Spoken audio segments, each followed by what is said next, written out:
Bab 3014. Tidak akan pergi.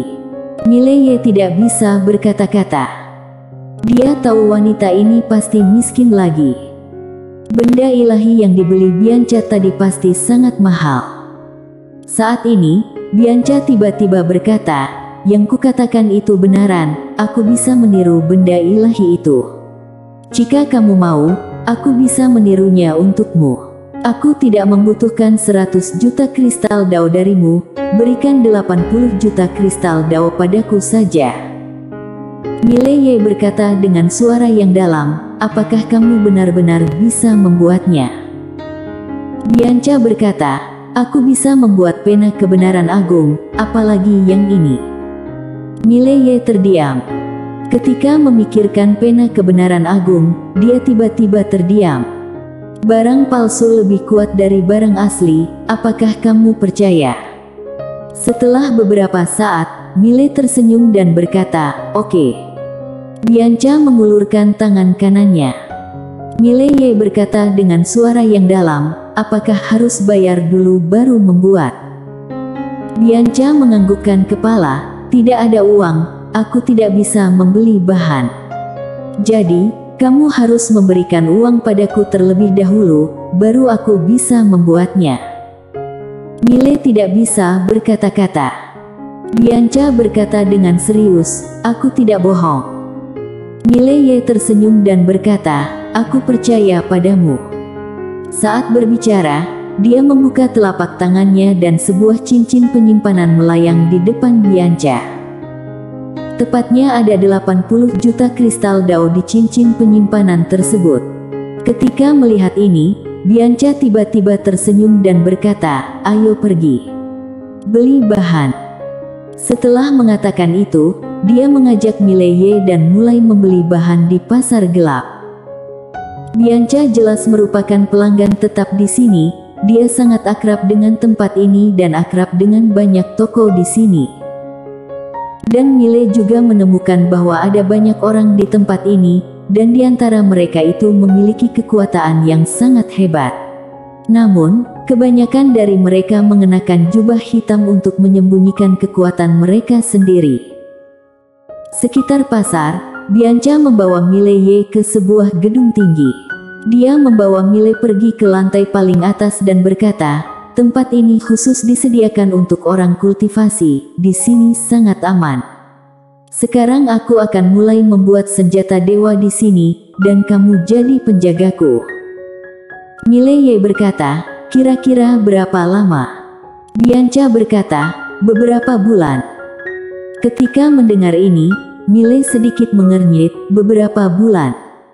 Bianca menganggukkan kepala, "Kalau cepat, butuh waktu beberapa bulan, kalau lambat hampir setahun." Mile menggelengkan kepala, "Terlalu lama. Aku gantikan tempat lain untukmu saja."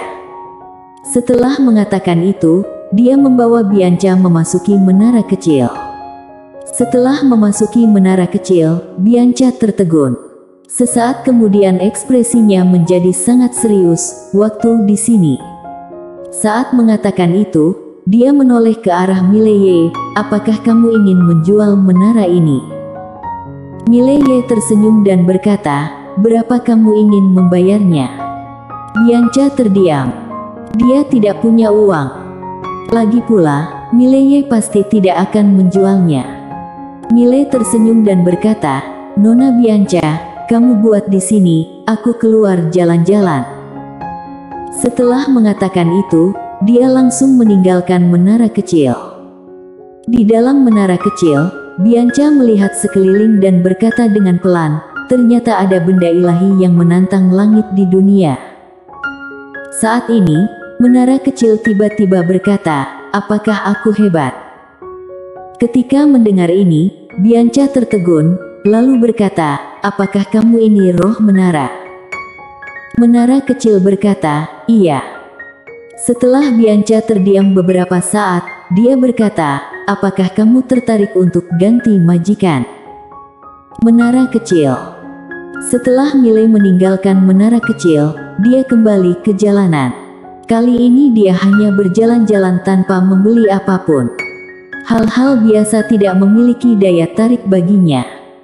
Mileye baru saja keluar dari toko dan bertemu Elwin. Miley menatap Elwin dan berkata sambil tersenyum, "Nona, kamu sedang sibuk?" Elwin berkata, "Aku datang ke sini untuk cari kamu." Mileye sedikit mengernyit, "Cari aku?" Elwin menganggukkan kepala, "Mari kita bicarakan di tempat lain." Mileye tersenyum dan berkata, "Oke." Elwin berbalik dan pergi. Mileye mengikutinya. Dalam waktu yang singkat, mereka berdua tiba di puncak bukit di luar kota. Elwin berbalik dan melihat Mileye, "Aku tidak menyangka kamu berani mengikuti aku keluar." Mileye tersenyum dan berkata, "Mengapa tidak berani?" Elwin menatap Mileye, "Di dalam kota tidak boleh bertarung." Mileye tersenyum dan berkata, "Kamu ingin melakukan sesuatu padaku?" Elwin menggelengkan kepala, "Apakah kamu tahu asal-usul Nona?" Mileye menggelengkan kepala. Elwin menatap Mileye, "Dia berasal dari keluarga Yun di dunia awan. Menurutku, kamu pasti belum pernah mendengarnya. Tapi, aku dapat mengingatkan padamu bahwa kamu dan Nona bukanlah orang yang berada di dunia yang sama. Jika kamu bersamanya, selanjutnya ada banyak hal yang akan membuatmu putus asa." Mileye terdiam. Elwin melanjutkan, "Kamu mungkin mengatakan aku kuat, tetapi yang ingin aku sampaikan padamu adalah dunia ini sangat kejam, dan ada beberapa celah yang tidak dapat diisi dengan upaya individu." Mileye berpikir sejenak lalu berkata, "Aku mengerti maksud kamu. Namun, aku tetap ingin mengatakan bahwa aku dan Nona kamu hanyalah teman. Tentu saja, meskipun kami bukan teman, menurutku."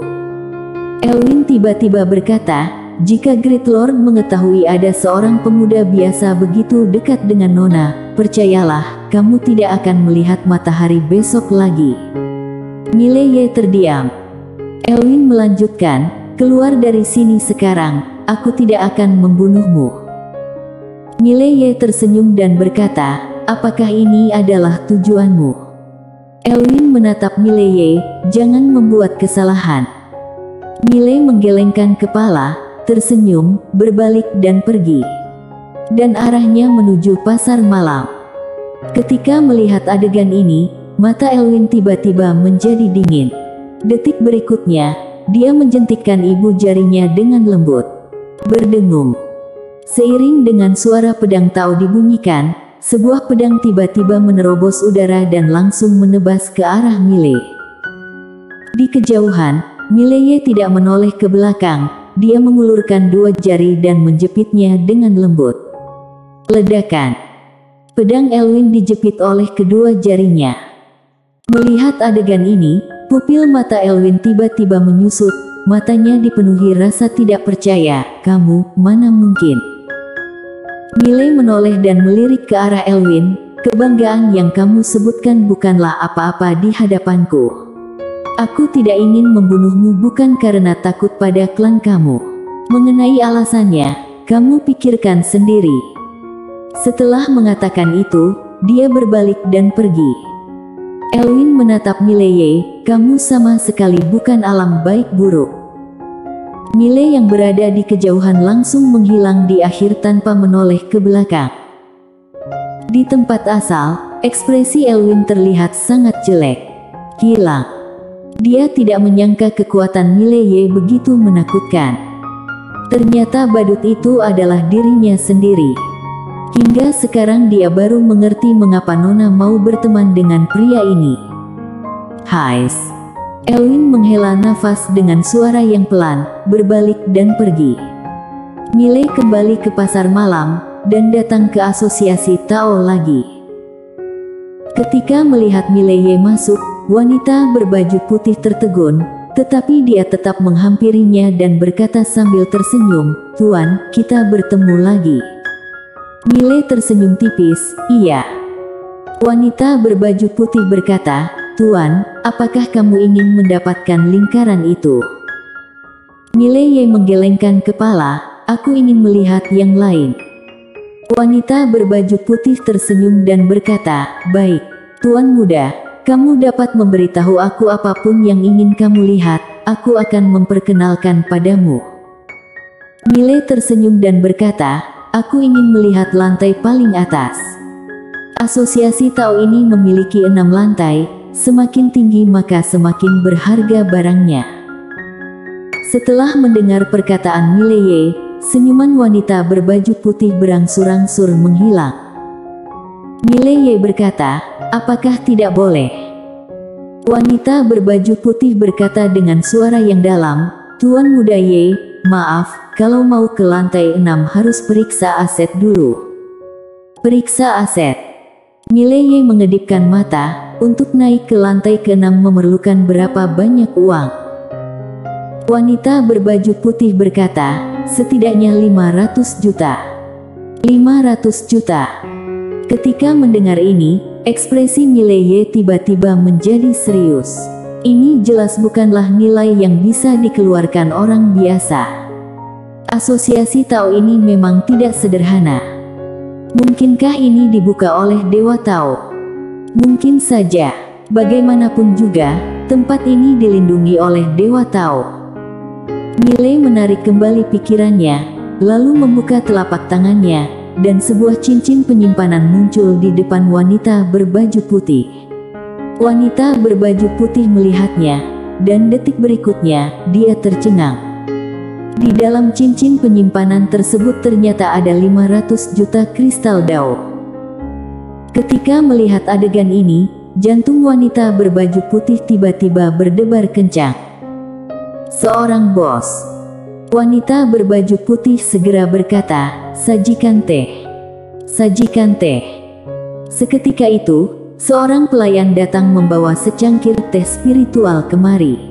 Dia membungkuk kepada Miley dan berkata, "Tuan, silakan minum teh."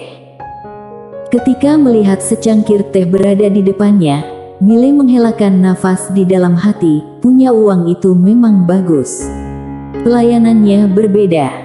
Miley mengambil cangkir teh dan menyesapnya, lalu tersenyum, "Teh yang enak." Wanita berbaju putih tersenyum dan berkata, "Tuan, ikuti aku." Setelah mengatakan itu, dia membawa Miley berjalan ke atas. Beberapa saat kemudian, wanita berbaju putih membawa Miley tiba di pintu masuk lantai ke-6. Dia berjalan menuju pintu. Di pintu itu terdapat sebuah abjad kuno. Wanita berbaju putih tiba-tiba membacakan mantra di dalam hati. Tak lama kemudian abjad kuno diaktifkan, kemudian kekuatan misterius Dewa Tao menyebar. Krek! Pintunya tiba-tiba terbuka. Wanita berbaju putih menatap Miley dan berkata sambil tersenyum, "Tuan Muda Ye, ikuti aku." Setelah mengatakan itu, dia masuk bersamanya. Saat masuk, Miley menemukan bahwa lantai ke-6 adalah sebuah ruangan kecil, dan di dalam ruangan kecil ini hanya ada 3 pilar cahaya. Di dalam 3 pilar cahaya ada sebuah kotak. Wanita berbaju putih menatap Miley, "Tuan, yang paling mahal adalah kotak yang berada di tengah, yang bernilai 900 juta kristal Dao. Benda ini sangat berharga sehingga banyak kekuatan besar mengirim orang datang untuk melihatnya. Tetapi mereka semua menyerah karena harganya terlalu mahal." Setelah mengatakan itu, dia berhenti dan berkata, "Apakah kamu ingin melihatnya?" Miley tersenyum dan berkata, "Kalau begitu, lihat saja." Wanita berbaju putih melirik Miley, lalu menganggukkan kepala, "Oke." Setelah mengatakan itu, dia berjalan ke arah pilar cahaya dan melafalkan mantranya di dalam hati. Seketika itu, pilar cahaya itu menghilang dan kotak itu perlahan-lahan melayang di depannya. Wanita berbaju putih membuka kotak itu. Di dalam kotak itu ada sebuah cincin hitam. Cincin. Miley menatap wanita berbaju putih, dan wanita berbaju putih berkata dengan suara yang dalam, "Cincin Tao." Cincin ini dibuat secara pribadi oleh majikan pena kebenaran agung pada saat itu. Di dalamnya berisi aturan ilahi kebenaran agung yang menakutkan. Aktifkan cincin ini, muncul aturan ilahi kebenaran agung. Aturan ilahi kebenaran agung ini dapat menekan tingkatan alam lawan. Jangankan alam penghujung surgawi, bahkan master di atas alam penghujung surgawi pun bisa ditekannya. Siapapun yang berada di bawah ketertiban majikan pena kebenaran agung bisa ditekan. Tentu saja, semakin kuat masternya, maka efeknya akan semakin lemah. Tapi, semua itu bisa ditekan. Tingkatan alam penekanan. Dan dapat menekan master di level manapun. Perlu mengatakan bahwa Mileye tampak tergoda. Saat ini, wanita berbaju putih itu tiba-tiba berkata, "Tuan, apakah kamu ingin mencobanya?" Mile tersenyum dan berkata, "Oke." Wanita berbaju putih segera mengaktifkan cincin penyimpanan, dan detik berikutnya, aturan ilahi kebenaran agung berwarna ungu muncul di tempat kejadian, dan seiring munculnya aturan ilahi ini, tingkatan alam Mile turun dengan kecepatan yang terlihat dengan mata telanjang. Dalam sekejap, tingkatan alam Mile langsung ditekan ke 0. Mileye langsung tercengang. Begitu keren. Bukankah ini adalah trik curang? Mileye menatap wanita berbaju putih, sudah. Namun, wanita berbaju putih justru tidak berbicara. Mile menatap wanita berbaju putih dan berkata, "Sudah boleh." Wanita berbaju putih tetap tidak berbicara. Ekspresi Mileye menjadi murung. Wanita berbaju putih menghampiri Mile dan mengedipkan mata, "Tuan, jika kamu mati di sini, tidak akan ada orang yang mengetahuinya, kan?" Mileye terdiam, tetapi tertawa di dalam hati. Jika wanita ini ingin bermain seperti ini, maka dia tidak memiliki etika bela diri. Dalam masalah hari ini, jika dia tidak membayar kompensasi miliaran, Mileye tidak akan pergi. Bersambung.